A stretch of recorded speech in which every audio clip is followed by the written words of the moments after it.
Hello and welcome to Leaders of Tomorrow, India's only daily television platform for small businesses. Over the past 7 years, we've understood what matters most to you, the entrepreneur.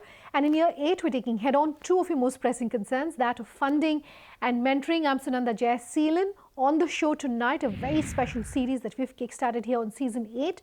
Ballantine Golf Retreat presents 12 Undaunted Greats. Our focus tonight is on BharatPe. We'll also bring you a deep dive into the Dubai market with an interview with the Dubai Chamber of Commerce and Industry.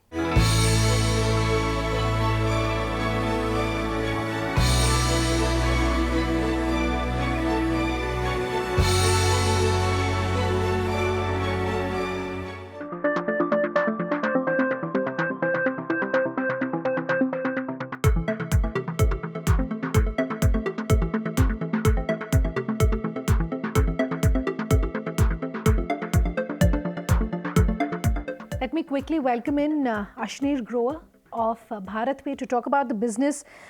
Ashneer, good having you here on the show, and we very often talk about how entrepreneurs like yourself are creating a niche in markets that have some bit of competition, that are getting increasingly crowded. One such industry, of course, is the fintech market. So my question to you is if we can kickstart tonight's interview by talking about your plans for BharatPe in this fintech space, which is increasingly seeing so much competition. Yeah. So of course, if you look at the Indian market, there are a lot of fintech players, right? But everyone operates in a different segment altogether. My view of the market is that fintech market over the last 5 years has been more about payments. The fintech market for the next 5 to 10 years is going to be more and more about lending and banking, right? So in that sense, if you look at us, we put interoperable UPI QR codes at the merchants. So in some way, we compete with players like Paytm and PhonePe as far as merchant acquiring goes. But that's where the similarities stop. What we are actually doing at the merchant is giving them financial services like loans. They can save money with us and earn 12% interest. We are giving them card products to make purchases. And in that sense, we are very uniquely positioned within the fintech space. Wherein we are not directly competing with any other player as such for provision of those services to the smaller merchants. Since we're speaking about competition, Ashneer, really the market as far as fintech is concerned has started picking up post demonetization. Run us through what sort of growth that you've seen, because most of the fintech companies that we speak with tell us about the exponential growth they've seen, once they've had demonetization. What has it been like really for BharatPe? Especially in 2020 is what I term as positive demonetization, where the government has made tolling of payments zero, right? So what that means is no bank or no service provider can charge a merchant for accepting payments through certain modes of payment, such as debit cards on RuPay and UPI. For me, this is going to unleash the next wave of growth in fintech, where a lot more players are going to get active at merchants and making sure that digital payments are accepted everywhere, from the perspective of also giving out loans to the merchants now, as against trying to build a revenue source out of tolling. We started this interview by asking you to talk to us about fintech, the fintech space really, and how that has been changing. I want to talk to you about the fact that a lot of fintech companies are talking increasingly about localization of their product for the consumers. What can you tell us about that? Explain to us how that's really working at BharatPe. I think end of the day, for any business, whether it's offline or online, the core is customer servicing. You continue to service your customer positively, and if he continues to be a net promoter of your service, over the long run, you're going to make a great business. Otherwise, you'll end up spending a lot more money just retaining the set of customers that you have. So we are as local a business as we can be, and I think that's going to be true going forward. Every country is different. People think just because it's an internet business, it is replicable across countries or across geographies. We don't think so. For me, a Bangalore market acts very, very differently than what a Gurgaon market acts even, right? So I think from a product perspective, you have to build it locally for that country. And even within that country, from a servicing perspective, you have to tune yourself for different markets. So a southern market is different from a northern market, is different from Mumbai, for example. Startups are often seen as being very closely aligned with the millennial workforce. Can you give us a sense of hiring, motivation, retention, what your policy is like at BharatPe? For a company like me, I'm very, very clear that I should have probably one of the largest pool as a percentage as the ESOP pool. And I'm rolling out ESOPs which are the best practice in the industry. So we give out ESOPs which vest 25% every year, as against being more back-ended with other companies. It's important to create liquidity for the ESOPs, and I think if you do that, and that is going to align the employees best along with what you're trying to create. Any expansion plans you can talk to us about, Ashneer, in terms of markets that you haven't ventured into? What's your strategy in terms of tapping those markets? We are, in 20 cities already. And through these 20 cities, we cover another 20 towns on top of it. So in all, we are in 40 towns and cities in India. UPI is growing very fast, right? And our vision is to follow where UPI goes. Because if we go out and put out a QR, it is not just about having our QR stickers pan-India for the sake of it, but every merchant who has my QR sticker should see a given density of transactions fall on him. That's when I can go back and give him the real value, which is either in the form of a loan or in the form of a saving. So for us, we are following a very, very strategic path where we look at city by city and how deep the penetration of UPI has become, and then accordingly we go out. Let's close tonight's interview by talking about something which is very crucial, and that's as far as cyber security and security really of data is concerned. I want to get your views on that. I want to get your views as far as what you're doing at BharatPe, and also your views or your advice really for someone watching this interview. Cyber security will remain something which needs to be addressed. I think if you look at any payments network, whether it's UPI or whether it's a card network, India has been at the forefront where they have adopted two-factor authentication from the very beginning, right? What that has meant is that what people claim as slight inconvenience, where you have to put a PIN every time you transact, I think it's the biggest savior for the Indian payment system, because that leads to so less frauds as against what would have been, right? So I think the two-factor authentication in India is a big thing. So I think a lot of effort has to go into education, and all of us in the fintech space have to do our bit to educate both the merchants and the customers to be aware of what it is and to keep it safe. All right, Ashneer, thanks so much for your time here on the show. Thank you. Let's slip into a short break. On that note, on the other side, a closer look at the Dubai market and what they're doing as far as the startup ecosystem is concerned. An expert take on the other side. Just stay tuned.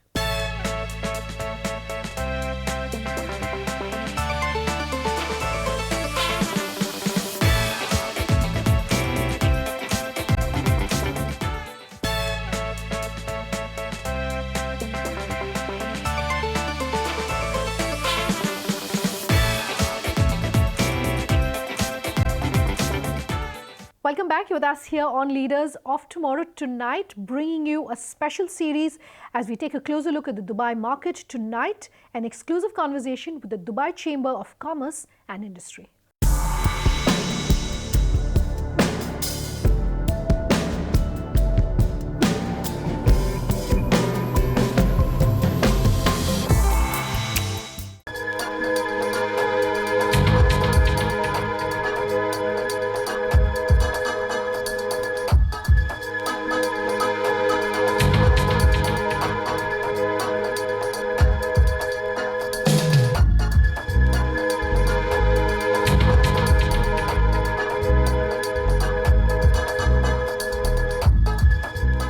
joined on tonight's show by Natalia Sycheva. She is the Entrepreneurship Unit Head, Dubai Chamber of Commerce and Industry, to run us through Dubai. Dubai is a market for startups and what really is happening as far as the ecosystem is concerned. Natalia, so good that you could take the time to join us here on the show. I want to start by talking about the fact that the UAE, I understand, has jumped 10 places when it comes to the World Bank's ease of doing business, now ranks number 11. That's as far as 2019 is concerned. How's that really been achieved?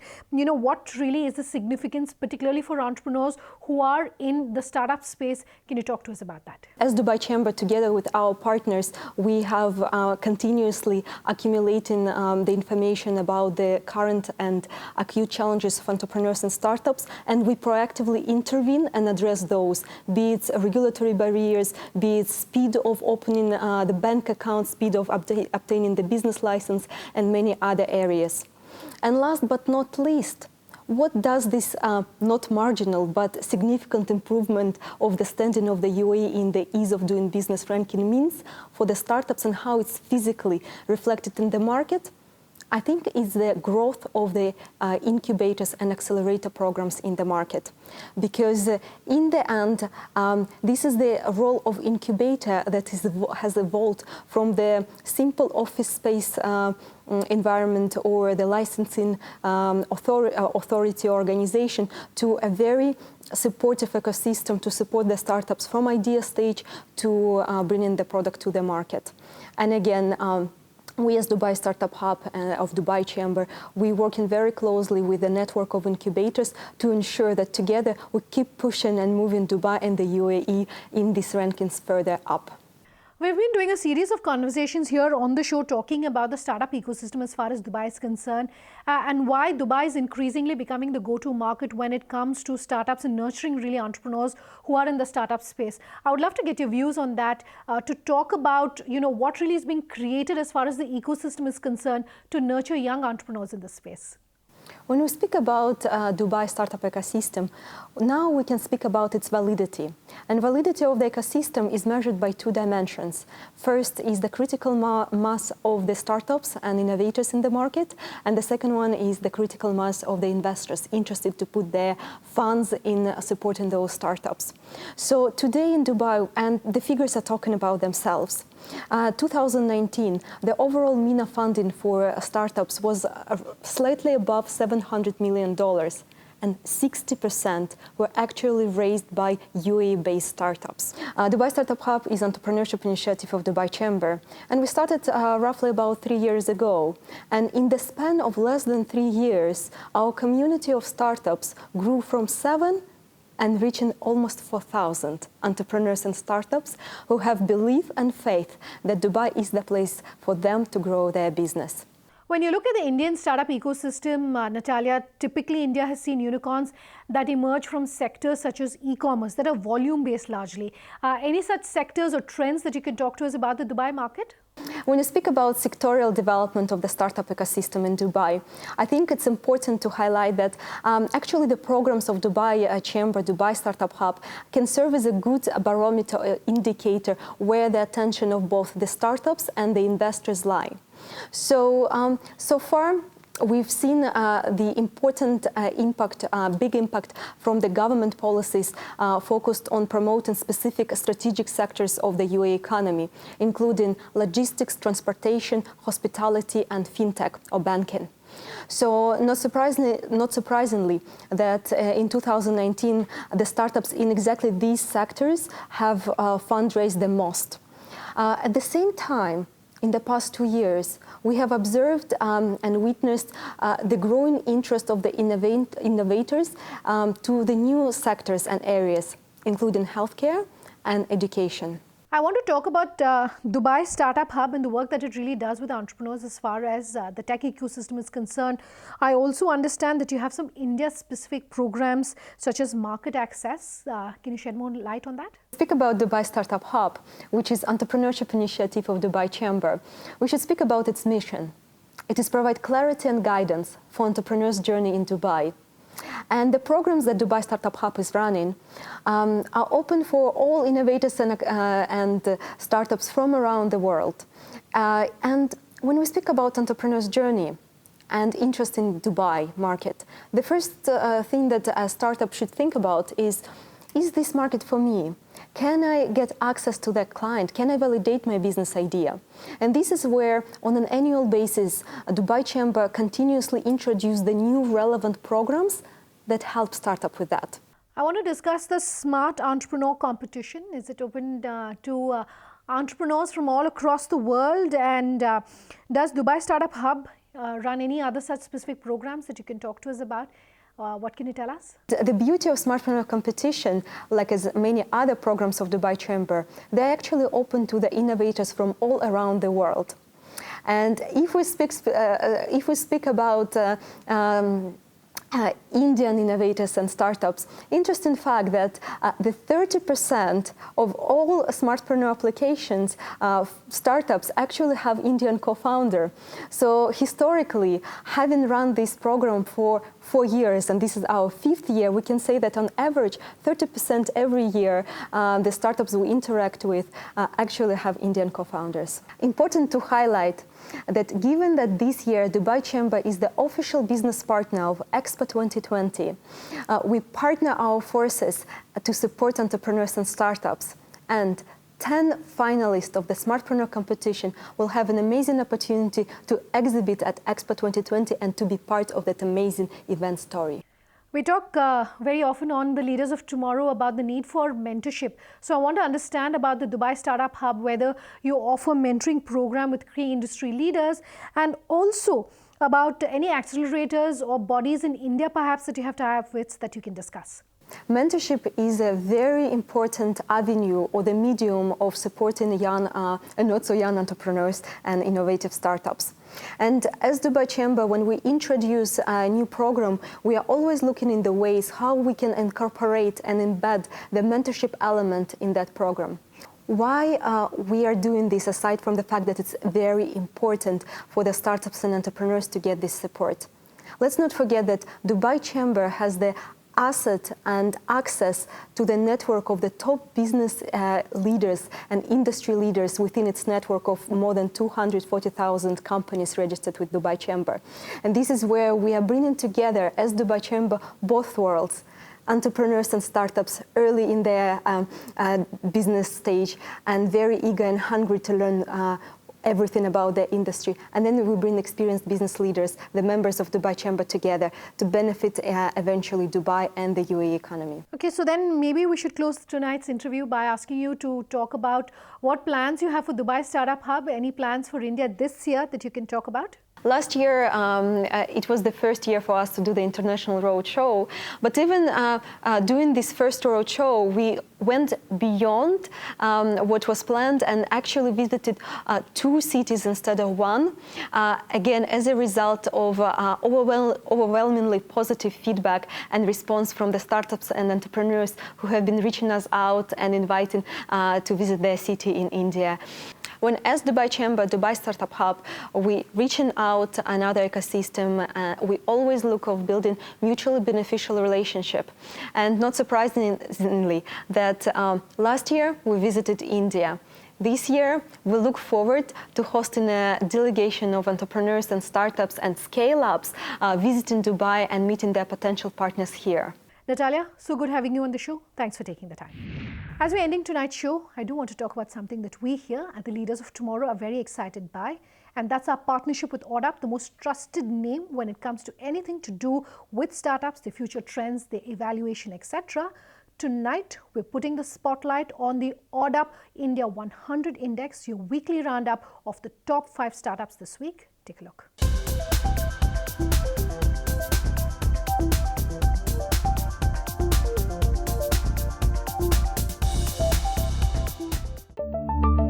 Here are the top 5 gainers of the past week. This data is plotted as of March 3rd, 2020. First on the list is New Delhi-based finance startup ClearTax showed an increased return of 0.63%. Based in Bengaluru, enterprise solution startup Happiest Minds Technologies is the second company on our list and showed an increase of 0.6%. Mumbai-based transportation startup Gumu.com showed an increased return of 0.5%. Bengaluru-based fashion startup Zivame showed an increased return of 0.41%. Let's take a look at the last startup on our list. Bengaluru-based gaming startup Dream11 showed an increased return of 0.4%. That's a wrap-up of our ODUP India 100 Index for this week. We will continue to bring you the most in-depth content on the startup space week after week, right here on Leaders of Tomorrow.